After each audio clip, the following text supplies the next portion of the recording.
ಮಹಾನಗರ ಪಾಲಿಕೆಯ ಬಿಜೆಪಿ ಆಡಳಿತದ ಬೇಜವಾಬ್ದಾರಿ ಪಾಲಿಕೆ ಆಡಳಿತದಲ್ಲಿ ಹೊಂದಾಣಿಕೆ ಇಲ್ಲದೆ ಸಂಪೂರ್ಣ ಹಾಳಾಗುತ್ತಿದೆ ಎಂದು ರಾಜ್ಕುಮಾರ್ ಟೋಪನ್ನವರ್ ಹೇಳಿದರು. ಮಂಗಳವಾರ ಸುದ್ದಿಗೋಷ್ಠಿಯಲ್ಲಿ ಮಾತನಾಡಿದರು.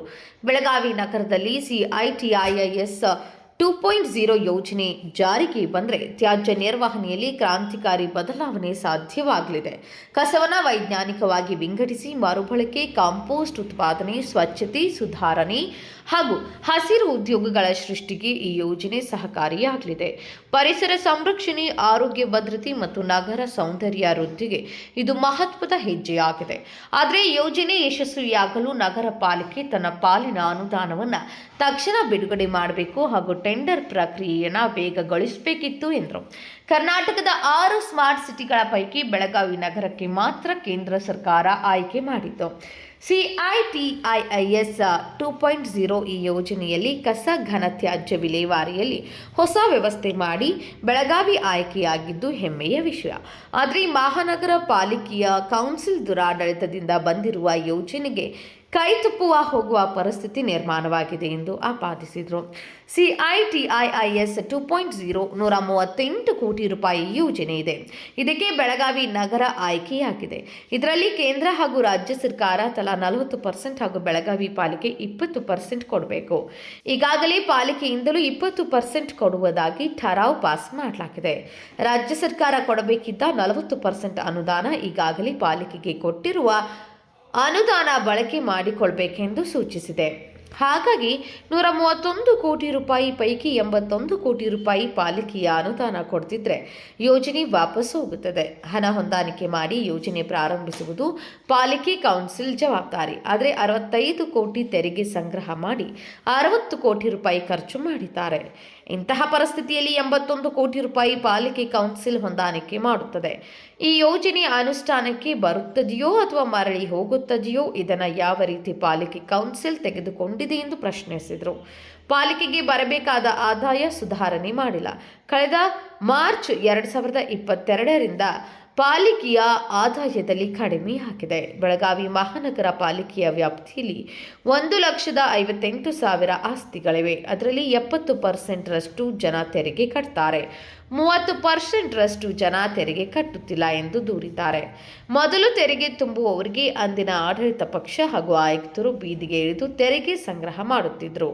ಬೆಳಗಾವಿ ಪಾಲಿಕೆಯಲ್ಲಿ ಬಿಜೆಪಿ ಆಡಳಿತ ಬಂದಾಗಿನಿಂದಲೂ ತೆರಿಗೆ ಸಂಗ್ರಹಿಸಲು ಯಾವುದೇ ಕ್ರಮ ಕೈಗೊಂಡಿಲ್ಲ.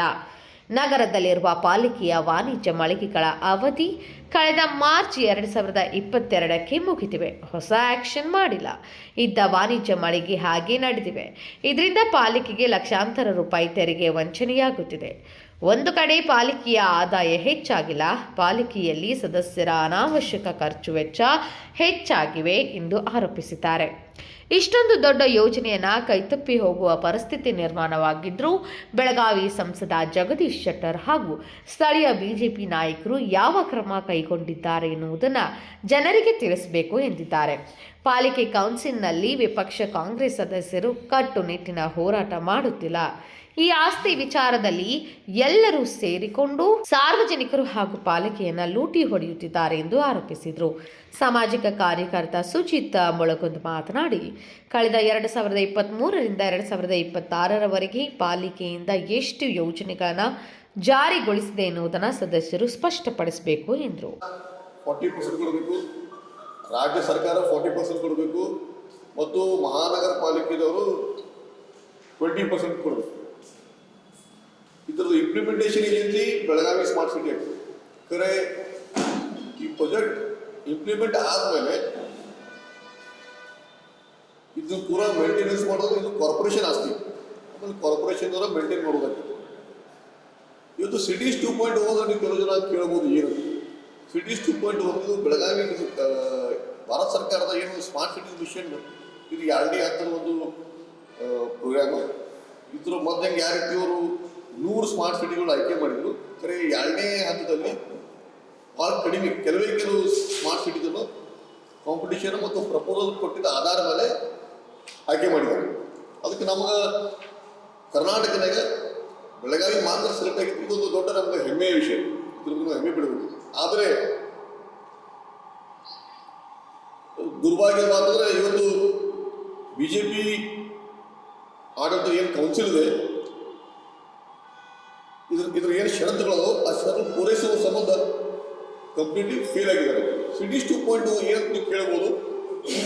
ಸಿಟೀಸ್ 2.1 ಮುಖ್ಯವಾಗಿ ಬೆಳಗಾವಿ ಮಹಾನಗರ ಪ್ರದೇಶದಲ್ಲಿ ಇದು ಕಸ ಕೊಡಬೇಕು, ಯಾರಿಗೆ ಕಸ ಕಲೆಕ್ಟ್ ಮಾಡಬೇಕು, ಅದು ಸೆಗ್ರಿಗೇಟ್ ಮಾಡಬೇಕು.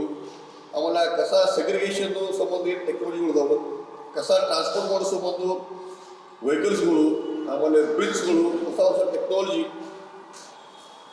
ಆಮೇಲೆ ಕಸ ಕಲೆಕ್ಟ್ ಆದಮೇಲೆ ಅದು ಕಸ ಯಾವ ಥರ ಡಿಸ್ಪೋಸ್ ಮಾಡಬೇಕು, ಈ ಭಾಳಷ್ಟು ಟೆಕ್ನಾಲಜೀಸ್ ಬಂದಿದ್ದಾವೆ. Waste to energy, waste to gas ಅಂತ. ಅಂದರೆ ನಮ್ಮ ಕಸ ಎಲ್ಲ ಕೂಡಿಸಿ ಅದರದ್ದೊಂದು ಗ್ಯಾಸ್ ತಯಾರು ಮಾಡಿ ಆ ಗ್ಯಾಸ್ ಆಮೇಲೆ ಬೇರೆ ಬೇರೆ ಕಂಪ್ನಿಗಳು ಮಾರಿ ಅದರದ್ದು ಆದಾಯ ಸಿಗುತ್ತೆ. ಅದಲ್ಲದೆ ವೇಸ್ಟ್ ಟು ಎನರ್ಜಿನಾಗ ಪೂರಾ ಕಸವನ್ನು ಸುಟ್ಟಿ ಅದನ್ನು ಕರೆಂಟ್ ಉತ್ಪಾದನೆ ಮಾಡಿ ಅದು ಕರೆಂಟ್ ಮತ್ತೆ ನಾವು ಪುನಃ ಯೂಸ್ ಮಾಡ್ಬೋದು, ಕರೆಂಟ್ ಮಾರಾಟ ಮಾಡ್ಬೋದು. ಆಮೇಲೆ ಅದ್ರ ಏನು ಉಳಿತೈತಿ ಆ ಆ್ಯಶ್ ಅದೆಲ್ಲ ಮತ್ತು ಸಿಮೆಂಟ್ ಯಾವ ಕೊಡ್ಬೋದು. ಹೀಗಾಗಿ ಇದೊಂದು ಸಾಲಿಡ್ ವೇಸ್ಟ್ ಮ್ಯಾನೇಜ್ಮೆಂಟ್ನಾಗ ಒಂದು ದೊಡ್ಡ ಕ್ರಾಂತಿ ಮಾಡುವಂಥ ಒಂದು ಅವಕಾಶ ನಮ್ಮ ಬೆಳಗಾವಿಯಲ್ಲಿ ಸಿಕ್ಕಿದೆ. ಆದರೆ ಇವತ್ತು ಏನೇನು ನೋಡ್ತಿರ್ಬೋದು, ನಮ್ಮ ಬೆಳಗಾವಿ ಜನ ನರೇಂದ್ರ ಮೋದಿಯವ್ರ ಮುಖ ನೋಡಿ MP ಅವ್ರನ್ನ ಆಯ್ಕೆ ಮಾಡೋದು. ಇವತ್ತು MP ಅವ್ರು ಯಾವ ರೀತಿ, ಜಗದೀಶ್ ಶೆಟ್ಟರ್ ಅವ್ರು ಯಾವ ರೀತಿ ಬೆಳಗಾವಿ ಸಂಬಂಧ ಕೆಲಸ ಮಾಡ್ತಿದ್ದಾರೆ ಎಲ್ಲರೂ ಗೊತ್ತಿದ್ದ ವಿಷಯ. ಭಾಳಷ್ಟು ಇಂಪಾರ್ಟೆಂಟ್ ಇಶ್ಯೂಸ್ನಾಗ ಜಗದೀಶ್ ಶೆಟ್ಟರ್ ಅವರು ಆಬ್ಸೆಂಟ್ ಇರ್ತಾರೆ, ಅವ್ರ ಪಾರ್ಟಿಸಿಪೇಷನ್ ಇರಲ್ಲ. ಅದೇ ರೀತಿ ಇವತ್ತು ನರೇಂದ್ರ ಮೋದಿ ಅವ್ರ ಮುಖ ನೋಡಿ ಕೆಲವು ನಾನ್ ಇನ್ವಲ್ ಲೀಡರ್ಸ್ಗಳು MLAs ಮಾಡಿದ್ದಾರೆ ಬೆಳಗಾವಿ. ಆಮೇಲೆ ಏನಿದೆ ಕೌನ್ಸಿಲ್ ಪೂರಾ BJP ಕೌನ್ಸಿಲ್ ಇವತ್ತು ಮೋದಿಯವ್ರ ಮುಖ ನೋಡಿ ಜನ ಓಟ್ ಹಾಕಿದ್ದಾರೆ. ಕರೆ ಇವರು ಕಂಪ್ಲೀಟ್ಲಿ ಫೇಲಿಯರ್ ಆಗ್ಯಾರ. ಕಂಪ್ಲೀಟ್ ಫೈನಾನ್ಷಿಯಲ್ ಮಿಸ್ಮ್ಯಾನೇಜ್ಮೆಂಟ್ ಇವತ್ತು ಕೌನ್ಸಿಲ್ ಆಗ್ತಾ ಇದೆ. ಇವತ್ತು ಬರುವಂಥ ಟ್ಯಾಕ್ಸ್ ಕಲೆಕ್ಷನ್, ಬೆಳಗಾವಿ ಮಹಾನಗರ ಟ್ಯಾಕ್ಸ್ ಕಲೆಕ್ಷನ್ ಭಾಳ ಕಡಿಮೆ ಆಗಿದೆ. ಮೊದಲಿನ ಕೆಲವು ಮೇಯರ್ಗಳು ಮತ್ತು ಕಾರ್ಪೊರೇಷನ್ ಕಮಿಷನರ್ಗಳು ಬೆಳಗಾವಿನಾಗ ಅವ್ರು ಬೀದಿಗೆ ಇಳಿದ ಯಾರು ಟ್ಯಾಕ್ಸ್ ಕಟ್ಟಿಲ್ಲ ಅವ್ರು ಲಾಕ್ ಮಾಡಿಸಿ ಅವ್ರ ಕಡೆ ಟ್ಯಾಕ್ಸ್ ಕಲೆಕ್ಷನ್ ಮಾಡ್ತಿದ್ರು. ಆ ಥರ ಟ್ಯಾಕ್ಸ್ ಕಲೆಕ್ಷನ್ ಡ್ರೈವ್ ಈ ಕೌನ್ಸಿಲ್ನಾಗ ಯಾರೂ ಮಾಡಿಲ್ಲ. ಹೀಗಾಗಿ ಟ್ಯಾಕ್ಸ್ ಕಲೆಕ್ಷನ್ ಒಂದು ಕಡೆ ಕಡಿಮೆ ಆಗೈತಿ. ಇನ್ನೊಂದು ಕಡೆ ಏನು ಬೆಳಗಾವಿ ಮಹಾನಗರ ಪಾಲಿಕೆ ಲಿಮಿಟ್ಸ್ನಾಗ ಏನು ಬೆಳಗಾವಿ ಮಹಾನಗರ ಪಾಲಿಕೆಗೆ ಇರುವಂಥ ಕಾಂಪ್ಲೆಕ್ಸ್ಗಳು, ಕಾರ್ಪೊರೇಷನ್ ಕಾಂಪ್ಲೆಕ್ಸ್ಗಳು, ಅದ್ರ ಅವಧಿಗಳು ಮುಗಿದೇ 2022 ಮಾರ್ಚ್ಗೆ ಅವಧಿ ಮುಗಿದವು. 3 ವರ್ಷ ಆದರೂ ಅವ್ರು ರಿನ್ಯೂವಲ್ ಮಾಡಿಲ್ಲ, ಅವರು ಬಾಡಿ ಕಟ್ತಾ ಇಲ್ಲ. ಕರೆ ಅವ್ರು ಚುಪ್ಚಾಪ್ ಯಾರಿಗೆ ರೊಕ್ಕ ಮುಗಿಸ್ಬೇಕು ಕಾರ್ಪೊರೇಷನ್ನಾಗ ಅವರಿಗೆಲ್ಲ ಮುಗಿಸ್ತಾ ಇದ್ದಾರೆ. ಸೊ ಹೀಗಾಗಿ ಒಂದು ಕಡೆ ಟ್ಯಾಕ್ಸ್ ಕಲೆಕ್ಷನ್ ಕಡಿಮೆ ಆಗೈತಿ, ಇನ್ನೊಂದು ಕಡೆ ಇನ್ಕಮ್ ಸೋರ್ಸಸ್ ಕಡಿಮೆ ಆಗೈತಿ. ಆಮೇಲೆ ಇನ್ನೊಂದು ದುರ್ದೈವ ಸಂಗತಿ ಅಂದ್ರೆ ಬೇರೆ ಯಾರು ಮಾಡಿದ ತಪ್ಪುಗಳು. ಇವತ್ತು ಬೆಳಗಾವಿ ಸ್ಮಾರ್ಟ್ ಸಿಟಿ ಒಂದು ತಪ್ಪು ಮಾಡ್ತೈತಿ, ಅದಕ್ಕೆ ಕಾರ್ಪೊರೇಷನ್ ದಂಡ, ಕಾರ್ಪೊರೇಷನ್ ಹತ್ರ ದುಡ್ಡು ಕಟ್ಟಬೇಕು. ಇವತ್ತು ನಿಮ್ಮೆಲ್ಲರಿಗೂ ನೆನಪು ಕೊಡ್ಬೋದು, 2008 ಮೊದಲನೇ ನಗರೋತ್ಥಾನ ಯೋಜನೆ ಬಂದದ. CM 100 crores ಫಂಡ್ ಬಂತು. ಅವಾಗಿನ ಮೇಯರ್ ಮತ್ತು ಅವಾಗಿನ BJP MLAಗಳು ಮತ್ತು ಇವತ್ತಿನ BJP ಕೌನ್ಸಿಲ್ ಮಾರ್ಗದರ್ಶಕರು ಅವಾಗ ಕಾರ್ಪೊರೇಟರ್ಸ್ ಮತ್ತು MLAಗಳು ಜಗಳ. ಕಾರ್ಪೊರೇಟರ್ಸ್ ಅನ್ನೋದು ನಗರೋತ್ಥಾನ ಫಂಡ್, CM 100 crores ಫಂಡ್ ಅದು ನಮ್ಮ ಫಂಡ್ ಅದ. ನಾವು MLAಗಳೆಲ್ಲ ನಿಮ್ಮ ಫಂಡ್ ಅಲ್ಲ, ಅದು ನಮ್ಮ ಫಂಡ್ ಅದ. ಆ ಯೋಜನೆ ಬರೀ ರೋಡ್ಗಳು ಮಾಡಿದ್ರು, ಅವನ ರೋಡ್ ಮತ್ತೊಂದು ರೋಡ್. ಇವತ್ತು ಆ ರೋಡ್ ಮಾಡಿದ ಬಗ್ಗೆ ಕೆಲವು ಕಡೆ ರಸ್ತೆ ಅಗತ್ಯಗಳಾಗ್ಯಾವ, ಅದ್ರ ಕಂಪನ್ಸೇಷನ್ ಅಮೌಂಟ್ ಕಾರ್ಪೊರೇಷನ್ ಕೊಡಬೇಕು. ಖರೆ ರೋಡ್ ಮಾಡಿದವರು ಅದ್ರ ಕಮಿಷನ್ ಹೊಡೆದವರು ಅದು MLA ಫಂಡ್ ಹೋಗ್ಬೇಕು. ಸೊ ಈ ಥರ ಇವತ್ತು RPD ರೋಡ್ನಾಗ ಕೆಲವು ರೋಡ್ ವೈಡಿಂಗ್ನಾಗ ಏನು ಕಂಪನ್ಸೇಷನ್ ಕೊಡಬೇಕು, ಅಥವಾ ಶಾಪೂರ್ನಾಗ ಮಹಾತ್ಮ ಫುಲೆ ರೋಡ್ ವೈಡ್ನಿಂಗ್ನಾಗ ರೋಡ್ ವೈಡ್ನಿಂಗ್ ಆಗ್ತದೆ. ವೈಡ್ನಿಂಗ್ ಖರ್ಚು, ರೋಡ್ ಖರ್ಚು, ವೈಡ್ನಿಂಗ್ ಖರ್ಚು ನಗರೋತ್ಥಾನ ಫಂಡ್ನಾಗ ತೊಗೊಂಡ್ರು. ಖರೆ ಈಗ ಅದು ಕಂಪನ್ಸೇಷನ್ ಕೂಡ ಕಾರ್ಪೊರೇಷನ್ ಹಾಕತ್ತಾರೆ. ಈ ಥರ ಭಾಳಷ್ಟು ವಿಷಯನ ಈಗ corporation is becoming a victim. ಬೇರೆಯವ್ರು ಮಾಡಿ ತಪ್ಪ ಕಾರ್ಪೊರೇಷನ್ ಸಫರ್ ಆಗುತ್ತೆ. ಇವತ್ತು ಹೈಗ್ರೀವ ಎಂಬ ಕಾಂಟ್ರಾಕ್ಟರ್ ನೀವು ನೋಡಿರ್ಬೋದು, ಅವರು ನಗರೋತ್ಥಾನ ಯೋಜನೆಗೆ ರೋಡ್ ಮಾಡೋಂಥ ಕಾಂಟ್ರಾಕ್ಟರ್. ಅವ್ರು ಇವತ್ತು 3 ಕೋಟಿ ರೂಪಾಯಿ ಕಟ್ಟಾಕಿ ಕಾರ್ಪೊರೇಷನ್ಗೆ ದುಡ್ಡಿಲ್ಲ. ಅದು ಆ್ಯಕ್ಚುಲಿ ಅವ್ರು 3 ಕೋಟಿ ರೂಪಾಯಿ ದುಡ್ಡು ಬರಬೇಕಿಲ್ಲಿಂದ ನಗರೋತ್ಥಾನ ಫಂಡಿಂದ ಬಂದರು. ಇವತ್ತು ಕಾರ್ಪೊರೇಷನ್ ಕೊಡುತ್ತಾ ಒಂದು ಪರಿಸ್ಥಿತಿ ನಿರ್ಮಾಣ ಆಗಿದೆ. ಅದೇ ರೀತಿ ಈ ಸಾಲಿಡ್ ವೇಸ್ಟ್ ಮ್ಯಾನೇಜ್ಮೆಂಟ್ದು ಅವ್ರದ್ದು ಇದೇ ಥರ ಆಗಿ ಅವ್ರಿಗೂ ದುಡ್ಡು ಕಟ್ಟುವಂಥ ಕಾರ್ಪೊರೇಷನ್ ಅವ್ರು ದುಡ್ಡು ಕಟ್ಟುವಂಥ ಪರಿಸ್ಥಿತಿ ನಿರ್ಮಾಣ ಆಗೈತಿ. ಅದು ನಾವು ಇವತ್ತು ಏನು ಹೇಳೋದಂದ್ರೆ, ಇವತ್ತು ಬಿ ಜೆ ಪಿ ಕೌನ್ಸಿಲ್ಗೆ ಒಬ್ಬ ಒಳ್ಳೆ ಮಾರ್ಗದರ್ಶಕರು ಅದಾರ. ಅವ್ರ ಮಾರ್ಗದರ್ಶನ ಮೇಲೆ ಇವತ್ತೆಲ್ಲ ಬಿ ಜೆ ಪಿ ಕಾರ್ಪೊರೇಟರ್ ಕೆಲಸ ಮಾಡತ್ತಾರ. ಮತ್ತು ಇಷ್ಟೆಲ್ಲ ಒಳ್ಳೆ ಕೆಲಸ ರೀತಿ ಮಾಡುವಾಗ ಫೈನಾನ್ಷಿಯಲ್ ಮಿಸ್ಮ್ಯಾನೇಜ್ಮೆಂಟ್ ಎದಕ್ಕಾಗೈತಿ? ಇವತ್ತು ಮಹಾನಗರ ಪಾಲಿಕೆದವರು ಕನ್ಸೆಂಟ್ ಕೊಟ್ಟಿದ್ದಾರೆ ಬೆಳಗಾವಿ ಸ್ಮಾರ್ಟ್ ಸಿಟಿಗೆ. ನಾವು ನಮ್ಮ ಕಾಂಟ್ರಿಬ್ಯೂಷನ್ ಆಫ್ 20% ನಾವು ಸಿಟೀಸ್ 2.0 ನಾವು ಕೊಡ್ತೇವೆ. 135 ಕೋಟಿ ರೂಪಾಯಿ 20% ಅವ್ರು ಕೊಡಬೇಕು. ಆಮೇಲೆ ರಾಜ್ಯ ಸರ್ಕಾರ 40% ಕೊಡುತ್ತೆ. ರಾಜ್ಯ ಸರ್ಕಾರ ಸ್ಪಷ್ಟವಾಗಿ ಹೇಳಿದ್ದೆ, ನಾವು ಈಗಾಗಲೇ SFC ಗ್ರಾಂಟ್ನ ದುಡ್ಡು ಕೊಟ್ಟಿದ್ದೀವಿ, ಅದನ್ನ ನೀವು ಬಳಕೆ ಮಾಡ್ಕೋಬೇಕು. ಅದರ ಅರ್ಥ ಔಟ್ ಆಫ್ 135 crores ಬೆಳಗಾವಿ ಮಹಾನಗರ ಪಾಲಿಕೆ 81 ಕೋಟಿ ರೂಪಾಯಿ ಇವತ್ತು ಸ್ಮಾರ್ಟ್ ಸಿಟಿ ಕೊಡಬೇಕು.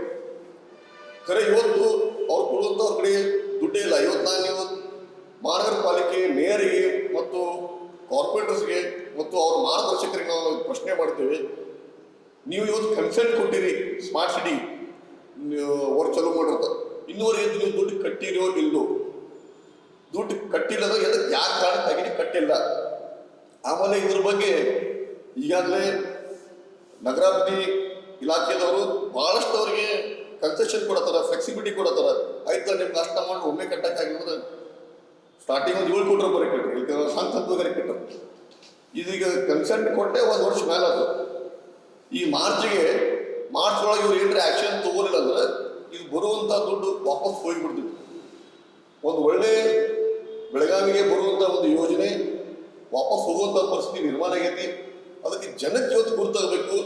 ಯಾರು ನರೇಂದ್ರ ಮೋದಿಯವ್ರ ಮುಖ ನೋಡಿ ನೀವು ಇಂಥ ಕಾರ್ಪೊರೇಟರ್ಗಳಿಗೆ ಇಲೆಕ್ಟ್ ಮಾಡಿರಿ, ಇಂಥ ಒಂದು ಕೌನ್ಸಿಲಿಗೆ ಅಧಿಕಾರದ ಅವಕಾಶ ಕೊಟ್ರಿ, ಇಂಥ ಒಂದು ಮಾರ್ಗದರ್ಶಕರಿಗೆ ನೀವು ಅವಕಾಶ ಮಾಡಿಕೊಟ್ರಿ. ಇವತ್ತು ಮಾರ್ಗದರ್ಶಕರು ಕಂಪ್ಲೀಟ್ಲಿ ಫೇಲ್ ಆಗ್ಯಾರ, ಕಾರ್ಪೊರೇಟರ್ಸ್ ಫೇಲ್ ಆಗ್ಯಾರ.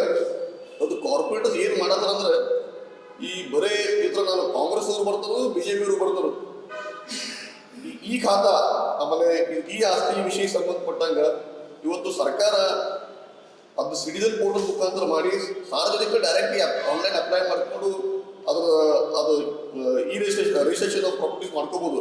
ಆದರೆ ಕಾರ್ಪೊರೇಟರ್ ವಿರೋಧ ಮಾಡೋದು, ಆಮೇಲೆ ಅಲ್ಲಿ ಇರುವಂಥ ಭ್ರಷ್ಟಾಚಾರ, ಜನ ಇವತ್ತು ಕಾರ್ಪೊರೇಟರ್ಸು ಜನರ ಸೇವೆ ಮಾಡೋ ಬದಲು ಬರೀ ಈ ಆಸ್ತಿನೇ ಸಿಕ್ಕಾಪಟ್ಟಿ ಕರಪ್ಷನ್ ನಡೆದಿದೆ.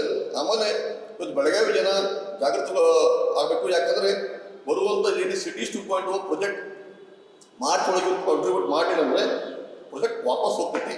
ಅದಕ್ಕೆ ಇವರು ಆ್ಯಕ್ಷನ್ ತಗೋಲಿಲ್ಲ, ಅದ್ರ ಬಗ್ಗೆ ಸೂಕ್ತವಾಗಿ ಕ್ರಮ ತಗೊಂಡ್ರೆ ಇಮಿಡಿಯೇಟ್ ನಾವು ಇದ್ರ ಬಗ್ಗೆ ಹೋರಾಟ ಮಾಡೋಂಥ ಸಂದರ್ಭ ನಿರ್ಮಾಣ ಆಗಿದೆ. ಈಗ ನಾವೇನು ಮಾಡ್ತೇವೆ ಈಗ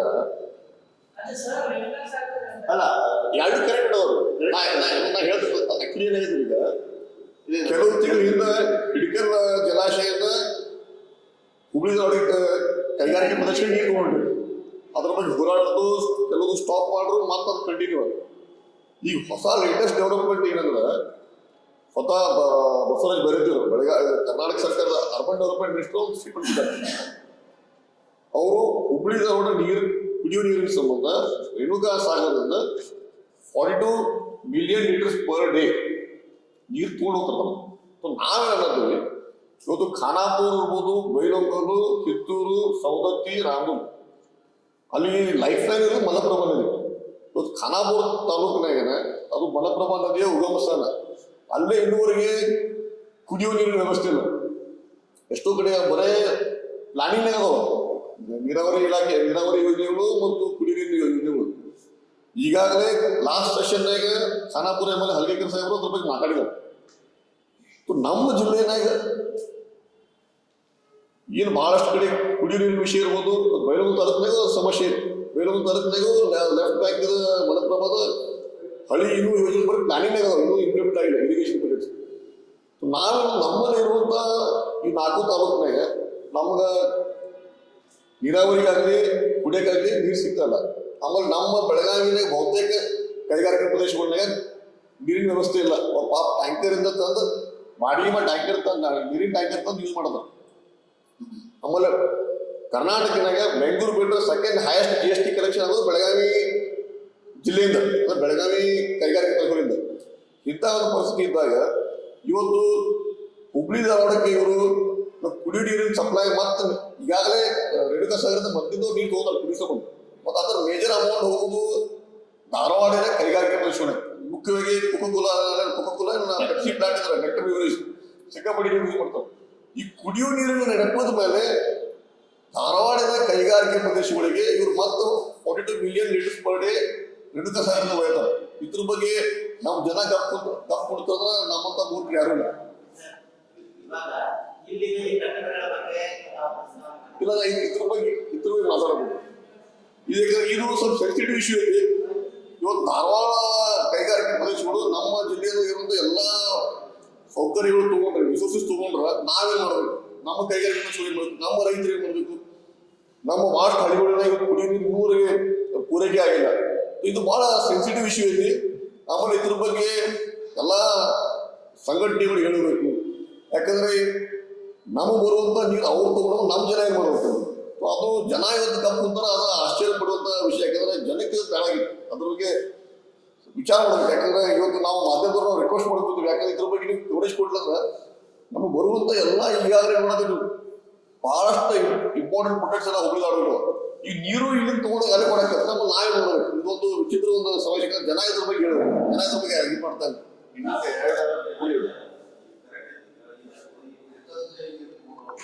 ವಿನೋದ್ ಕುಲ್ಕರ್, KMM ನ್ಯೂಸ್, ಬೆಳಗಾವಿ.